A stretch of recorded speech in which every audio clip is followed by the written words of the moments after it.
시청자 여러분 안녕하십니까. 지금부터 전국현의 안보정론을 시작하겠습니다. 이번 시간에는요, 이준석과 관련된 얘기인데, 이준석은 계속 자기 주장이 옳다, 잘못한 게 단 하나도 없어요. 야, 이런 사람은 생전 처음 봤어요. 뭐든지 보는 시각에 따라서 좀 자기는 잘했다고 하지만 또 잘못했다라고 보는 분들도 있어요. 그는 같은 팩트를 두고 서로 생각이 다르기 때문에 그렇게 얘기하는 건데, 어떻게 이준석이는 자기가 저지른 게 단 하나도 잘못한 게 없다. 그래서 자기가 이렇게 매일같이 SNS 활동하고 방송에 나오고 윤석열 대통령과 윤핵관을 비판하는 이유는, 자기는 잘못한 거 하나도 없는데 자기만이라도 윤석열 대통령이 잘못했다라고 얘기해야 박근혜 전 대통령 때와 같은 불행한 사태, 유승민과 같은 사태를 예방할 수 있다. 완전히요, 참 착각에 빠져도 이건 이만저만한 착각이 아닌 것 같아요. 그래서 이준석 얘기를 좀 전해드리고, 역시 끝까지 의리를 지키는 훌륭한 사나이가 바로 하태경이에요.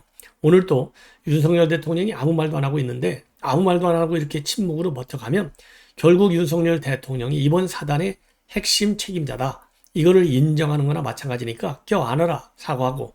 자, 이해가 안 갑니다. 그러한 가운데요, 지금 이제 홍준표도 돌아섰잖아요. 이준석이 이제 그만해, 이러한 입장문을 또 내놨습니다.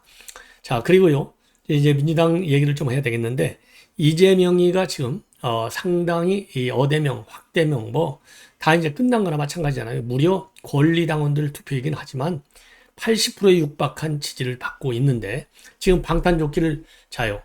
이미 개항을 해서 당선돼서 이 배지 하나 가지고 있잖아요. 당은 80조 배지 하나 또 개정했잖아요.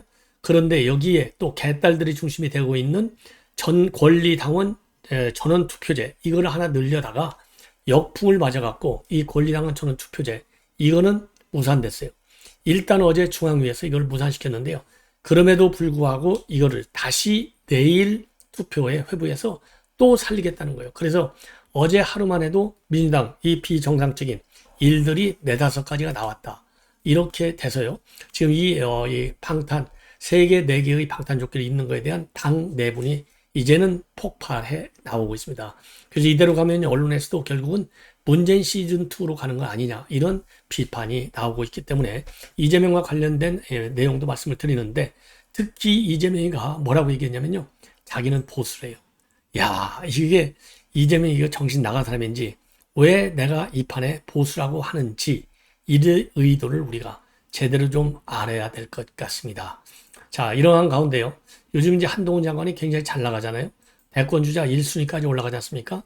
그런 이러한 한동훈 장관에 관해서요, 이 박범계가 시기 질투가 이제 극한으로 돌아가고 있는 것 같습니다. 자, 그래서 이 내용도 좀 전해드리고, 마지막으로 시간이 되면 김건희 여사에 대해서 공수처 고발한 사건이 있는데요, 이제는 수사에 착수하겠다라는 의사를 지금 내비쳤어요. 그래서 이러한 내용을 가지고 여러분들께 쭉 정리해 드리도록 하겠습니다. 그리고요, 우리 시청자 여러분들께서요, 구독하신 분들 가운데서 잘 안 보시는 분들이 있어요. 여전히 많아요. 자, 구독하신 분들께서 적극적으로 좀 많이 봐주셔가지고, 이준석이의 뭐라고 그럴까요? 저는 이거는 뭐 심각한 자유민주주의에 대한 도전이라고 저는 봐요. 독선적, 독재적 성격이 젊은 청년으로서 도저히 이해할 수 없을 정도로 강하기 때문에 주영진의 뉴스브리핑에 나와서 한 얘기를 조금 자세하게 말씀을 드리겠어요. 자, 뭐라고 얘기했느냐? 우선 내부 총질 문자 사태 때문에 이렇게 많이 와 있는데, 본인이 이거를 갖다가 제대로 지적하지 않으면 이런 일이 앞으로 계속되게 된다, 반복되게 된다. 그래서 신군부라고 생각했다, 이렇게 얘기를 하고요. 그리고 어느 시점이라도 유감 표명이라든가 적절한 해명이 있었다고 한다면 여기까지 왔겠느냐. 앞으로도 이런 식으로 국정 운영이 계속되어서는 안 되기 때문에 내라도 이렇게 지금 지적을 하고 나섰다. 우리가 민주당 이재명에 대해서 비판하고 있는 거나 똑같은 논리 아니냐.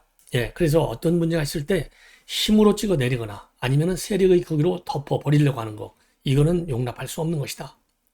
그리고 신군부 지적이라고 나갔던 신군부가 했던 양태에 대해서 얘기를 한 것이다. 서울이봄이 왔을 때 서울역 회군이 있었는데, 그때 신군부는 이거 힘으로 두루버리니까 되는구나, 이러다 보니까 5.18 운동까지 벌린 것 아니냐. 지금도 마찬가지다. 그래서 정치하는 사람들이 정치 영역 안에서 이 문제를 바로잡지 못하면 나중에 더 넓은 영역에서 그런 것들을 국민들이 감내해야 할지 모른다. 예, 그러니까 이렇게 5.18 민주화 운동 같은 어마어마한 일이 벌었을 때 국민의 저항이 그때 있게 되고, 이러한 국민의 저항이 있게 되면 결국 국민들의 피해가 더 커진다는 거예요. 이러한 더 큰 피해를 막기 위해서 내가 총대를 짊어졌다, 내가 희생자가 되고 있다, 이런 얘기인데 이게 말이나 됩니까? 예. 그래서요, 만약에 저에 대해서 비판하고 싶은 분이 있으면 이 사태가 과연 제대로 된 상황인지 아닌지부터 먼저 판단을 하고 그 평가를 역사에 남기시고 저에 대해서 조언해라. 이거요, 역사를, 이런 평가를 역사에 남기는 게 아니라 이런 비판문이, 이준석이가 매일같이 해야 되는 이 비판문이 모두 역사에 남아서 역사의 심판을 받을 수 있다라는 데 대해서 이준석이는 반성하라. 거꾸로 제가 이 말을 그대로 돌려주고 싶어요. 그리고요, 윤 대통령이나 사과, 그 다음에 윤 대통령의 사과나 유감 표명 원하냐? 그러니까 안 할 거니까 저는 기대도 안 하지만은 윤석열 정부의 특징이라고 하는 것은 정치의 실종이 있다. 정치의 실종이라는 것이 앞으로도 윤석열 정부에 있어서 큰 리스크가 될 것이다. 아주 악담을 하고 있어요. 그러면서요, 박근혜 정부를 윤석열 대통령이 세게 했는데 대통령이 여당에 대해서 여러 가지 정치적으로 언급을 한다든지 아니면 공천에 의견을 낸다든지 이런 것들이 사실 관례적으로 있었던 것 아니냐. 굉장히 엄격한 그물코를 스스로 이제 만들 거다. 그렇기 때문에 어떤 시점에 정치로 풀어야 되는 상황이 됐을 때 대통령이 그 말을 하는 것을 굉장히 두려워하는 상황이 됐다. 예, 내부 총질 이렇게 하는 걸 보고. 그러면서요, 여기저기서 듣기 싫다는 사람이 많다. 이런 지적과 관련해서 어떻게 생각하느냐 물어보니까요, 그게 지금 정권과 정권의 핵심이 생각하는 대응 방식일 것이다. 그러면서요, 과거에도 보수 정권에서 그런 걸 뭉개는 방식으로 가다가 나중에 더 큰 폭탄이 터지는 경우가 많지 않았느냐. 십상신문건이 한 2년 뒤에 최순실 사태라는 게 터지면서 결국은 정권이 무너졌다. 박근혜 정부 때 복지부 등 했던 사람들이 지금 다 어떻게 됐냐. 영탄 갔다 오지 않았느냐. 정권은 무너지고, 이런 거가 윤석열 정부에서 있을 수 있다. 이런 거를 지금 예견해 주는 건데 아주, 이게 길몽을 꿔도 지금 시원찮은 방법인데요. 흉몽을 미리 얘기하고 있는 이러한 막말 공세, 여러분들 이해가 갑니까? 도저히. 그러면서요, 지금 현재 너 그러면 다음에 공천 못 받아, 이런 얘기가 나오잖아요. 아니다. 나는 공천을 갖고 윤핵관들이 오히려 공천을 못 받을 것이다. 그때 가서 한번 보자. 그러면서 나중에 가면 윤핵관이라 불리는 분들이 오히려 윤석열 각성하라 하면서 할 가능성도 있다. 왜? 그 사람들이 살아온 길이 바로 그런 것밖에 되지 않는다. 그러면서 비판하고 있고요. 자, 여전히 이준석은 지금 이제 이번에 가처분 신청이 언론에 유출된 것과 관련해서 후한무치한 일이다. 그리고 어떻게 이런 걸 가지고 폭론이 수립탄이 뽑혔느니 이런 얘기를 할 수 있느냐. 자기네들이 공개해놓고, 그러면서 여전히 오매불망 체리따봉이나 기다리고 있는 게 낫겠다. 이렇게 직격탄을 가하고 있어요. 자, 이거는 뻔뻔스러움의 문제가 아니라요, 이준석 프레임의 문제다. 이준석이 머리는요, 지금 프레임이 완전히 지금 민주당 쪽보다도 이재명보다도 더 멀리 좌쪽으로 가 있어요. 이러니까 이 역선택이 나오는 것이고, 이러니까 여론조사를 하면 이준석에 대한 지지율이 상당히 높게 나오는 거예요. 이 사람들은 기를 쓰고 여론조사에 응하지 않습니까? 이거를 갖다가 자기의 객관적 지지로 착각에 빠져 있는 이 이준석, 참 대책이 없는 것 같습니다.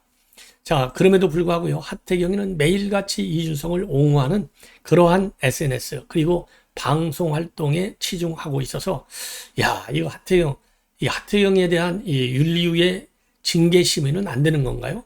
누가 좀 윤리위에요, 이거 제의를 좀, 고발을 좀 했으면 좋겠어요. 이 하태경의 이런 활동, 결국 당의 우위신, 이미 윤리위에서 입장을 밝혔잖아요. 당의 우위신을 주거나 타인의 명예나 그 다음에 모욕적인 발언, 명예훼손이나 모욕적인 발언, 이런 것들 전부 다 뭡니까? 징계감이 된다. 이렇게 얘기를 했지 않습니까? 자, 그래서 이 당 이미지에 굉장한 손상을 주는 활동을 계속하고 있어요. 이거는 의도적인 활동이잖아요. 그러면서 이번에 신군부 절대자에 빗대면서 이준석이가 비판했는데, 이러한 사태는 사실상 윤석열 대통령이 주도했다. 그러니까 윤석열 대통령이 입장을 표명해야 되는 것 아니냐. 만약에 이런 입장 표시를 안 하면 이거는야말로 대통령이 분명히 답을 해야 되는데도 안 하기 때문에 사실상 인정하는 거나 마찬가지다. 그렇기 때문에 이준석이는 자신이 이거를 이런 쿠데타에 의해서 쫓겨났다라고 생각하고, 이 쿠데타는 누가 주도했느냐? 바로 윤 대통령이 주도한 건 아니냐. 그래서 신군부에 비유하는 얘기가 나오고 행정수반이 당 문제에 개입하니까 절대자라고 비유하는 것이 아니냐. 이렇게 지금 이준석이가 한 얘기의 당위성, 정당성을 홍보하고 있어요. 예. 자, 그러면서 저는 솔직히 이준석 대표를 쫓아내는 사태를 실질적으로 주도했다고 보지는 않는다. 대통령이. 누가 그럼 했느냐? 자기가 생각해. 그러니까 이준석에 비해서 이준석이가 최고 10점짜리 악성 발언했다면 9도짜리 악성 발언한 거예요. 왜? 대통령은 빼놓고 있어요. 자기도 살겠다 이거죠. 다음 공천이 신경 쓰는 거예요.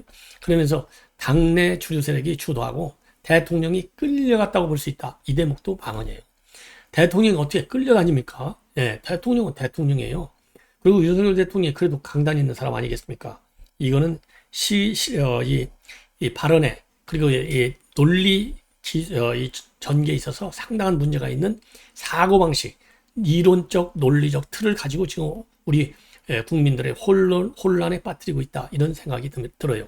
그래서 대표하고 당이 싸우는 게 국민들 보기에 얼마나 참담하냐.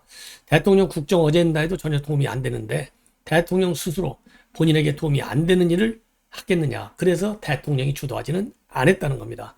그러면 뭐 자기가 주저하지 않았는데 왜 그러면 윤석열 대통령한테 사과하라고 그래요. 책임지라고 그래요. 말하면 동의한다고. 이게 말이 앞뒤가 안 맞잖아요. 예. 그리고 지금 당내 주류는 100% 가처분 신청이 기각된다라고 하고 있는데 이거야말로 오판한 것이다. 그리고 100% 기각이 되면 지난주에 결론이 나왔어야 한다. 이 대목은 제가 보기에는 지금 이제 희망사항이기도 하는데 법원에서도 약간 수상을 해요. 왜냐하면 저도 이거는 말씀드렸잖아요. 혹시나 이거 인용하려고 하기 위해서 계속 시간을 끌고 그 시간을 끄는 사이에 이심저심 당에서 자체적으로 좀 해결하라. 왜 법원이 내부 정당의 문제를 갖다가 법의 심판으로 이 운명을 가르려고 하느냐.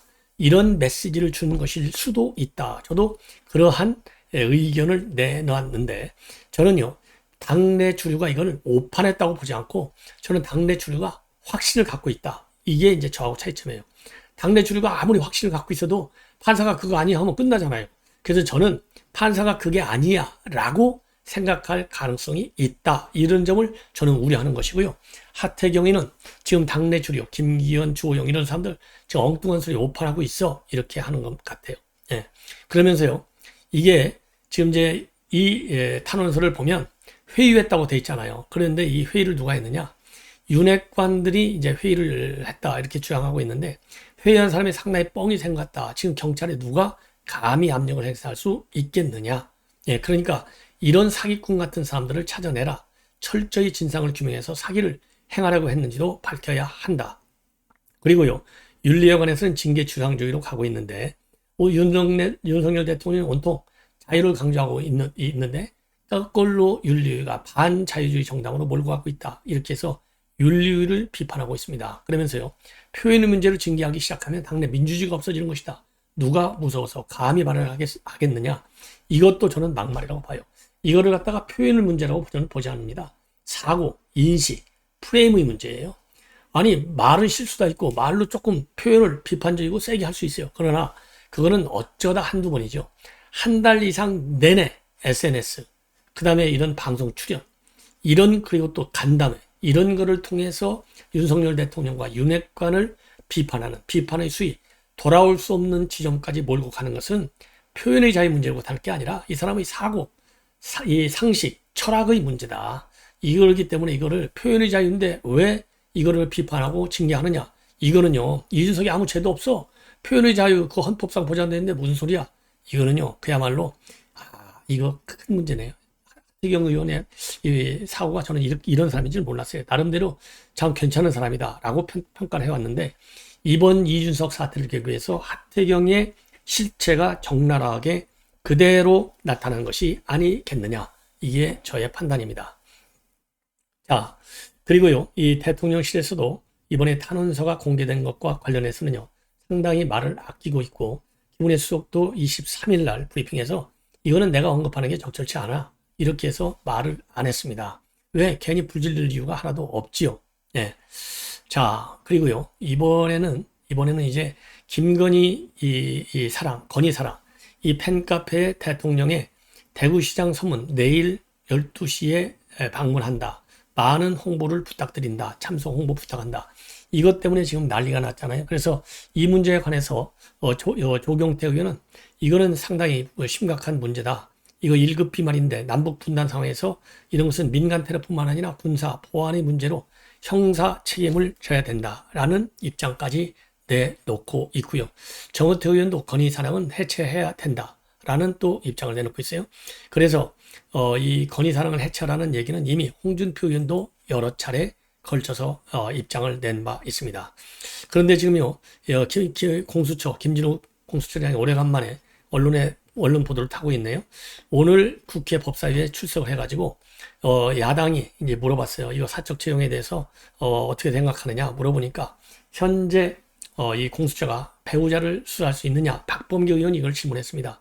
그러니까 공수처에 고발됐기 때문에 수사 여부를 검토 중에 있고 자세한 사안은 얘기하기가 어렵지만은 법과 원칙에 따라서 처리하겠다. 자, 그러면 이거는 언제 고발됐느냐? 여러분들 뭐 기억나실지 모르겠는데요. 이거는요, 지난달입니다. 지난 7월 20일 날, 이 사세행, 이거는 뭐 좌파 단체잖아요. 사법정의 바로 세우기 시민행동에서 지난달 20일 날 윤석열 대통령, 김건희 여사, 권성동, 김대기, 이원모 인사비서관, 윤재순 충무비서관을 갖다가 고발했어요. 공수처에. 직권남용 권리행사 밤에 국가공무원법 위반, 이해충돌방지법 위반, 청탁금지법 위반. 이게 이제 사적 채용이다 이거죠. 자, 이거를 갖다가 지금 이제 고발했는데 이 사건에 대해서 수사 여부를 결정할 예정이다. 그러니까 수사를 검토 중에 있다. 그리고 공수처에서는 이미요, 이 사건에 관해서는 이 공공수사 일부에 이미 이 사건의 수사 일부를 일부에다가 배당 조치를 지난달에 해 놨습니다. 그래서 제가 보기에는요, 배당까지 한 걸 보면 자, 수사를 진행하고 있는 것이 맞는 것 같아요. 자, 이번에는요, 민주당 참 엉뚱한 일을 하도 많이 하니까 조선일보 사설에서 말이죠, 하루 동안 민주당에서 벌어진 온갖 상식 밖 행태들 해가지고요, 우선 이 방탄 조항을 늦다 뺐다 하는 이 얘기, 그 다음에 여야 중진 협의체를 구성하자 김진태 의장이 대통령과의 만찬에서 얘기를 했는데 이거 지금 친명계가 난리가 났어요. 왜냐하면 여야 중진 협의하면 이재명의 말빨이 확 줄어버리잖아요. 활력관이 줄잖아요. 그리고 종부세 완화, 이거는요, 선거 때 송영길, 이재명 자기네들이 좀 완화하겠다 했는데 지금 이거를 거부하고 있어요. 그 다음에 특검법까지도 발의를 해놓고 또 일부에서는 이거 좀 우리한테 손해보는 거 아니야? 이런 얘기를 또 하고 있으면서 지금 특검법을 만들자, 김건희 여사와 관련해서. 그러면서 또 특별감찰관 얘기는 쏙 또 들어가고 있는. 자, 이러다 보니까 하루 종일 수없이 왔다 갔다 하는 민주당의 이 행태를 지금 비판해야만 마땅하다. 그래서요, 지금 권리당원, 그러니까 이 전당대보다 더 중요한 게요, 권리당원 전원투표제예요. 이러니까 개딸들이 난리가 나고 이재명이 반대하는 것이죠. 자, 그런데 이거를 갖다가 이제 못하게 어제 중앙위가 부결시켰는데, 어제 부결된 이 방탄, 이거를 갖다가 내일 재심의한다. 자, 이게 민주당이 지금 하는 일이에요. 이런 민주당 여러분들, 이거 심판해야 되는 거 아니겠습니까? 이런 거와 관련해서요, 비명계에서 난리가 났고, 박용진도 조홍천도 지금 상당히 강하게 비판을 하고 있습니다. 자, 그래서요, 이 정도를 가지고 지금 민주당 이 얘기를 가지고 지금 민주당에서도요, 상당히 지금 뭐랄까요, 갈등 구조가 굉장히 세게 지금 벌어지고 있는 겁니다. 특히 조홍천 의원하고요, 그 다음에는 박용진 의원이 굉장히 세게 얘기하고 있는데, 조홍천 의원은요, 오늘 이 라디오에 나와서 당헌 80조에 대해서도 아직 석연치 않은 부분이 많은데, 왜냐면 당헌 80조에 1조는 그대로 둬놓고 이것도 뭐 바꾼다 했다 안 바꾼다 했다 난리가 났잖아요. 3조에다가 윤리심판원이 이거를 징계를 가져가는 게 아니라 이제는 당무위원회가 가져가도록 이렇게 꼼수를 부려놨어요. 그런데 이게 바로 이제 석연치 않다는 것이죠. 이걸 아무 문제가 없다면서 중앙위에 다시 올린다는 거, 이건 정말 관심법이다. 문제가 많다. 이런 얘기를 하고 있고. 그 다음에요, 당원 전원투표는 아예 신설한 항목이잖아요. 신설한 항목, 이거를 갖다가 이제 삭제를 하기로 했는데, 다시 이거를 복원시킨다는 겁니다.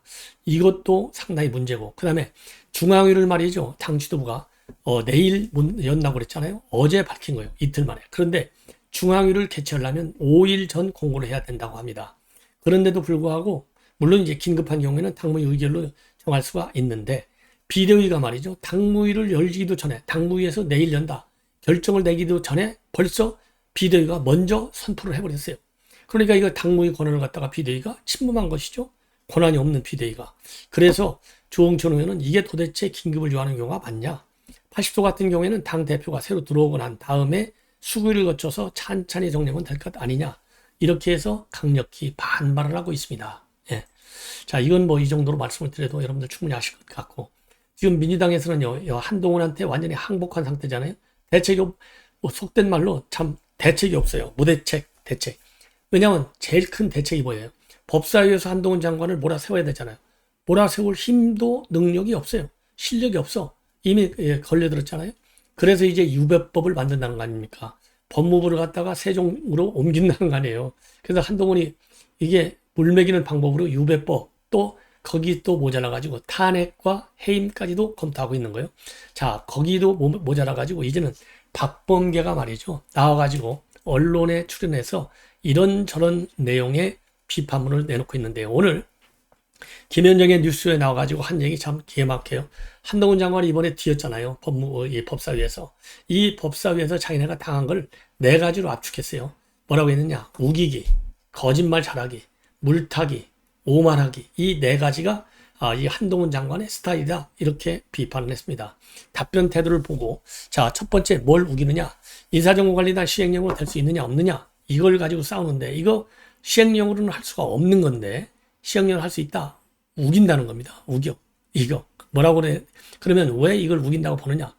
박범계 주장은요. 우리 헌법은 포괄 우입을 금지하고 있는데 개별적이고 구체적이고 명확하게 우임 근거가 법률에 있어야만이 그 5법을 기준해서 시행령으로 우임이 가능한데 우임할 수 없는 것을 우임하는 것이 본질이라고 우긴다는 거예요. 두 번째, 거짓말을 잘한다는 겁니다. 한 장관이 외국에 다녀오면 보고서를 만들지 않는다. 과거에도 그랬다라고 했는데 아니다 이거예요. 박범계 본인은 외국에 다녀와서 보고서를 만들었다는 겁니다. 그러면서 제가 특별감찰관이 과거 썼던 경비들을 얘기하면서 본질은 김건희 여사 리스크가 있는 것 아니냐라고 따지니까 박범계 본인이 장관에 있을 때도 비용 집행한 거 아니냐 이렇게 되물었는데 이거는 거짓말에 나오는 겁니다. 그래서 본질은 김건희 여사 리스크이고 그것 때문에 특별감찰관이 필요하다고 하는데 비용 타령을 하면서 물타기를 또 하고 있다. 이게 또 특징이라는 거예요. 그리고 마지막으로요. 오만하다는 겁니다. 뭐냐? 권인숙 의원의 질문에 대해서 질문 같지도 않다. 이렇게 내쳤다는 거예요. 오만. 그래서 이제 한 장관이 지난 20일 날 법사에서 장관님이 대통령 권한을 넘어설 수 있느냐? 아주 심플한 질문이에요. 라고 권인숙 의원이 말을 하니까 이 권인숙 의원한테 한동훈 장관이 너무 심플해서 질문 같지가 않다. 이 얼마나 오만하는 겁니다. 그러면서 저는 이제 전공법으로 아까 말한 네 가지 스타일의 부분을 지적해 나가는 것이 맞다고 생각한다. 이렇게 비판하고 있고요. 그 다음에 어제 이제 취임 100일이다 보니까 이 꽃 바구니들 또 이 화환들이 쭉 법무부 이 과청 청사 앞에 전시가 됐어요. 그러니까 이걸 가지고 상당히 불만이 많은 거예요. 시기 질투가 여기서 나온 거예요. 나 장관 때도 이런 거 많이 들어왔어. 그런데 나는 청사 밖으로 내놓질 않았어. 이게 밖에 전시된 것은 이걸 한동훈 장관이 밖에다가 내놓은 거야. 이거를 직격하고 있어요. 예. 그래서 본인은 하나도 안 내놨는데 한동훈 장관이 밖에다가 내놓고 사진까지 찍고 있다는 겁니다. 예. 본래 배달이 밖에다가 배달되는 게 아니라 안으로 배달된다는 거예요. 그럼에도 불구하고요. 그러면 추미애 때도 그렇지 않았느냐? 추미애도 거기 사진 찍고 난리가 났잖아요. 페북에 글 올리고. 거기에 대해서는 또 말을 안 해요. 같은 식구니까. 이 치졸한 이 박범계의 행태, 바로 이 대목에서 나오는 것이 아니냐. 이렇게 생각이 듭니다. 자, 시청자 여러분, 이것으로 본 방송을 마치겠습니다. 시청자 여러분들의 많은 시청 부탁드립니다. 대단히 고맙습니다.